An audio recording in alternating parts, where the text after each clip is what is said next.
La Fondation Santé au Richelieu-Rouville a maintenant une nouvelle présidente en la personne de Julie Chagnon. Elle est actuellement la présidente directrice générale adjointe à la Corporation du Fort-Saint-Jean. Elle est avec nous. Bonjour et bienvenue. Bonjour. Et félicitations. Bien, merci. Bon, ça fait quelques années déjà que vous êtes sur le conseil d'administration de la Fondation Santé. Pourquoi accepter maintenant la présidence? Bien, je trouve que c'est un très beau défi, d'une part, au niveau de la Fondation Santé. Donc, je suis une fille qui aime les défis. Donc, je trouvais que c'est une belle opportunité pour moi aussi de pouvoir poursuivre ce que Douglas a mis en place, bien sûr, avec l'équipe interne également. Donc, c'est dans cet esprit-là de défi que j'ai dit oui. Bon, Douglas Clark a été le président de la Fondation au cours des 5 dernières années, avec un total de 9 ans sur le conseil d'administration. Vous-même, vous y êtes depuis 2018 oui, c'est exact. À aujourd'hui, avec la fameuse pandémie. Pandémie qui a quand même eu des impacts importants sur tout type d'organisation caritative. Dans le domaine de la philanthropie, c'était dur, la pandémie, puis il fallait se réinventer. Oui. Est-ce que vous pensez que la Fondation, bon, il y a eu le fameux sapin là, qui a perduré d'ailleurs, est-ce que la Fondation a bien passé au travers, disons, cette fameuse pandémie? Oui, tout à fait. Je dirais la Fondation est en une bonne santé financière actuellement.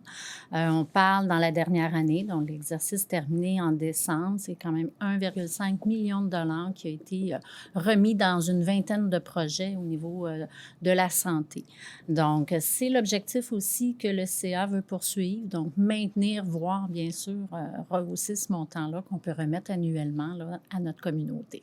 Parce que le visage des fondations dans le domaine de la santé, entre autres, ça a changé avec les années. Il y a eu une époque où il y a eu des fusions de fondations. Oui. Je remonte un peu dans le temps. Après ça, il y a eu la fameuse création des CIS, là, comme le nôtre, oui. CIS Montérégie-Centre. Mais bon, Charles Lemoine avait sa fondation, Richelieu avait la sienne. Bref, les deux entités ont perduré. C'est une bonne chose que ça soit toujours ainsi? Oui, oui, c'est une très bonne chose que ce soit ainsi. Un beau partenariat aussi avec le CI3S. Donc, on travaille des projets communs ensemble. Si on pense à la santé mentale, donc le projet pour la refonte, ouais. Je dirais, la rénovation de l'unité de soins psychologiques. C'est un projet qu'on va inaugurer probablement en début d'année 2025, premier semestre, je vous dirais. Donc, c'est des beaux partenariats qu'on peut réussir aussi en collaboration avec eux. Bon, comme je le disais, il y a eu la formation des centres intégrés de santé et services sociaux, des fameux CIS, comme celui de la Montérégie-Centre. Il y a aussi l'arrivée au pouvoir de la coalition Avenir Québec avec une promesse qui était évidemment de redonner un peu le fameux stationnement. Oui. Stationnement, on en parle beaucoup moins aujourd'hui. Ça fait quelques années de ça, mais j'y reviens parce que les stationnements dans les cours des hôpitaux, oui. Ça a rapporté des gros sous aux fondations, dont la vôtre. Oui. C'était quand même un manque à gagner assez majeur. Oui, très important. Si on pense à notre fondation ici à Saint-Jean, c'est 700 000 annuellement qui étaient perçus par la location des espaces au niveau du stationnement. Donc, tout ça est arrivé, comme tu mentionnais, avant la pandémie, en quelques années. De mémoire, je dirais peut-être 1 an et demi avant la fin de la pandémie, avant l'arrivée de la pandémie plutôt. Donc, c'est une perte de revenus importante là, qu'il a fallu être innovatif pour compenser et voire même là, qu'on a pu reprendre du chemin par rapport à nos revenus, là, malgré le tout. Bon, parce que les fondations, les organismes qui collectent de l'argent doivent évidemment constamment se réinventer. Oui. Il y a souvent le portrait type de dire, bon, on fait une soirée vin fromage, on fait une activité. Bon, souvent, ces activités-là finissent toujours un peu par s'essouffler. Mm-hmm. Il faut en faire une nouvelle. Bon, on a connu, puis là, je remonte encore dans le temps, mais la course des canards. Oui. Au début, tu as une vraie course de canards. C'est devenu un tirage de canards. Oui. Puis aujourd'hui, bien, il n'y a plus vraiment de canards. Bon, c'est un exemple, mais c'est pour dire que dans cet univers-là, puis je me mets à votre place au conseil d'administration, puis on dit, bon, qu'est-ce qu'on fait? Tel événement. Le golf, visiblement, ça revient tout le temps. Oui. Puis toutes les fondations, à peu près, gardent le tournoi de golf. Oui, oui. Puis notre tournoi de golf qui s'en vient affiche déjà complet. Déjà? Oui, déjà. En fait, dès l'ouverture, là, ça s'est vendu très, très rapidement. On est toujours à la recherche de commanditaires. Par contre, s'il y a des entreprises qui le souhaitent, ça a lieu au mois d'août prochain, le 12 août. Exactement, exactement. Donc, tournoi de golf, oui. Ça reste. Oui. ça marche bien, tout le monde est heureux là-dedans. Le fameux sapin Oui. qu'on a eu durant la pandémie, Oui. visiblement, vous l'avez beaucoup aimé parce que vous l'avez continué aussi. Tout à fait. En fait, l'idée est venue de l'équipe interne à la Fondation qui ont décidé la première année, c'était pendant la pandémie, de lancer le sapin de Noël. Je vous dirais, même les membres du conseil d'administration disaient, mon Dieu, le délai est quand même serré. Ils ont réussi vraiment un tour du chapeau. Et bien, ils ont reproduit l'expérience depuis. Et l'engouement est toujours là. Donc, il y a une belle collecte de fonds qui se fait là. Donc, oui, effectivement, je pense que ça met de la magie dans la vie on parle de de beaucoup de lumière gens. à 5 Oui. Donc, c'est plus populaire, Oui, si on veut. Bon, dans le cas accessible. d'un tournoi de golf, évidemment, ça s'adresse à une clientèle plus corporative. Exact. Oui. Mais dans le cas des lumières de sapin à 5 ça permet aussi au public plus élargi Tout à de fait. participer à sa fondation. Oui, tout à fait. Donc, les gens, tout le monde peut y trouver son compte. Donc, que ce soit d'un volet plus corporatif, comme vous mentionnez, ou individuel, bien, il y a possibilité de participer au grand projet. Bon, puis là, le sapin a tellement bien marché que plutôt que d'en couper un à tous les ans, vous avez Oui. décidé d'en planter un Exactement. sur le territoire de l'hôpital Oui. qui va grandir avec les années. Tout à fait, parce que... Et ça, c'est une super idée, ça. Oui. D'une part, bien, il y a le volet développement durable, où veut pas, un sapin qu'on renouvelle à chaque année. Et il y avait aussi les coûts qui étaient très importants pour un sapin de cette hauteur-là.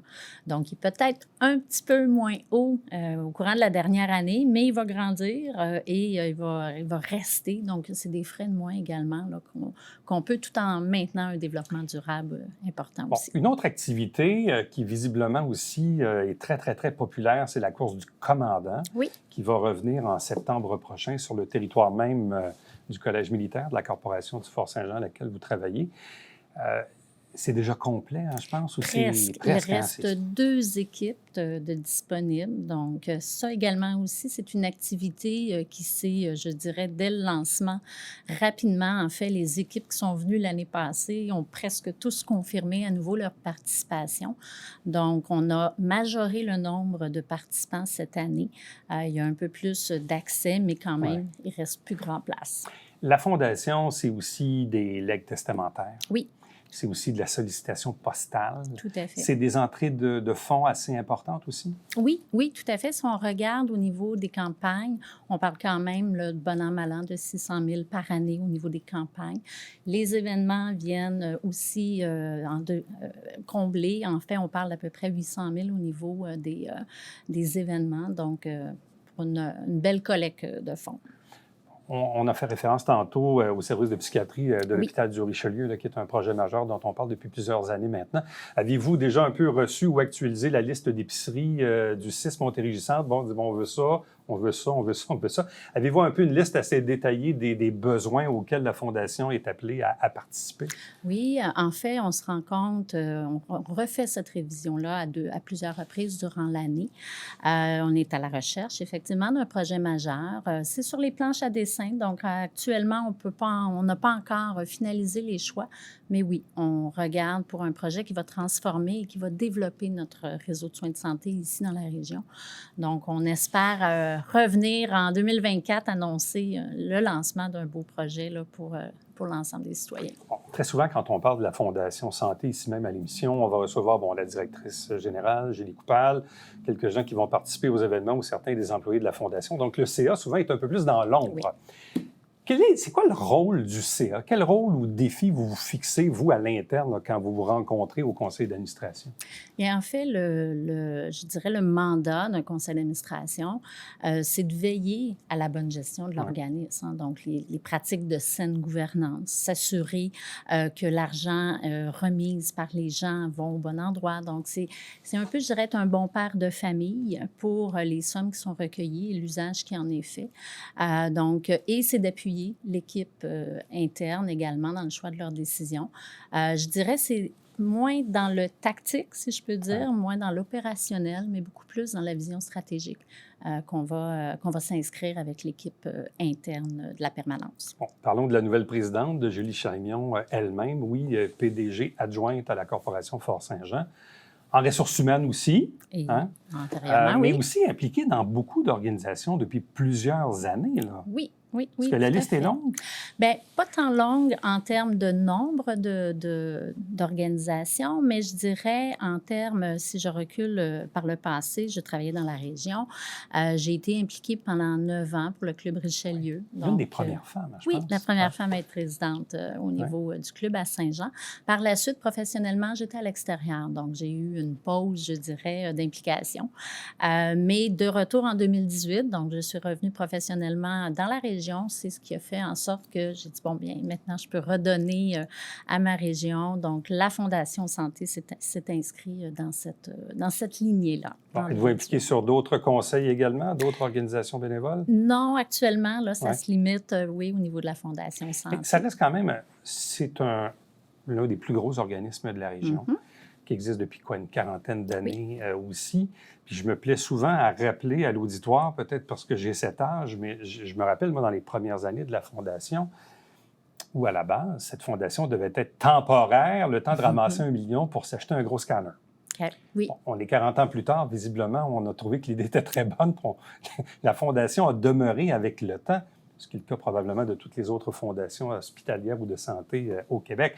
C'est la preuve quand même qu'on a fait du chemin, parce que quand on se ramène au milieu des années 80, il y avait des gros déficits de la part de nos gouvernements. Les taux d'intérêt c'était très, très, très élevé. Puis, à un certain moment, comme communauté, on se dit, bon, ben là, c'est parce qu'on n'a pas de scanner, il faut envoyer nos patients à Montréal. Tu sais. C'est impensable de se dire, on est 40 ans plus tard. Mais c'est là qu'on voit comment la Fondation, en 40 ans, a fait du chemin puis a contribué à sa communauté. Oui, tout à fait. Puis elle poursuit toujours dans des projets qui deviennent un plus, en fait, pour la communauté également.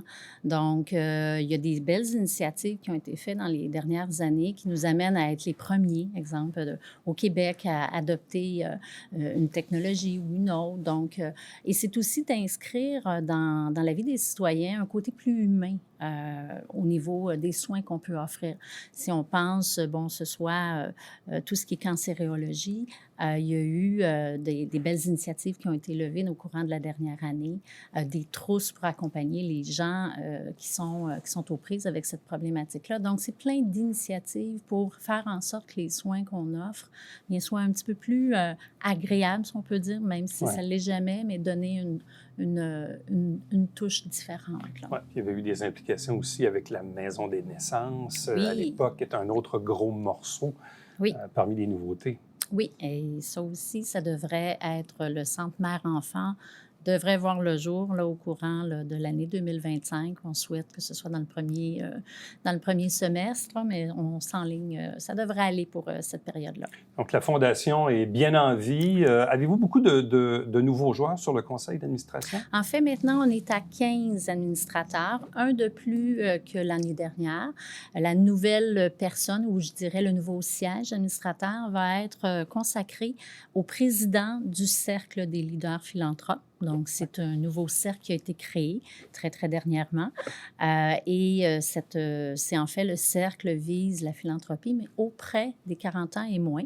Donc, ils vont travailler de concert avec les membres du CA. Ouais, j'ai vu passer la photo sur les médias sociaux, donc de jeunes gens d'affaires que vous connaissez peut-être dans certains cas. Quel est un peu l'objectif ou la mission derrière ce cercle là, des philanthropes? Bien, c'est de développer le côté de philanthropie auprès des plus jeunes. Bien sûr, pour la Fondation aussi, ça permet de rejoindre ce public cible-là qu'on connaît peut-être moins les besoins ou les attentes. La philanthropie, ça se transmet aussi. Je le savais tout récemment, deux des filles de Fernand Pasquale, famille Pasquale, qui a été honorée à votre cocktail il n'y a pas si longtemps.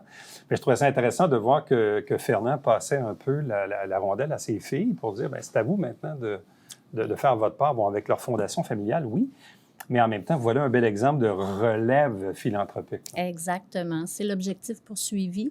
En même temps, de préparer une relève pour le conseil d'administration et de développer le côté philanthropique chez les jeunes. Julie Chagnon, nouvelle présidente de la Fondation Santé au Richelieu-Rouville. Merci beaucoup. Bonne chance. Merci. Restez avec nous. On vous revient après ceci.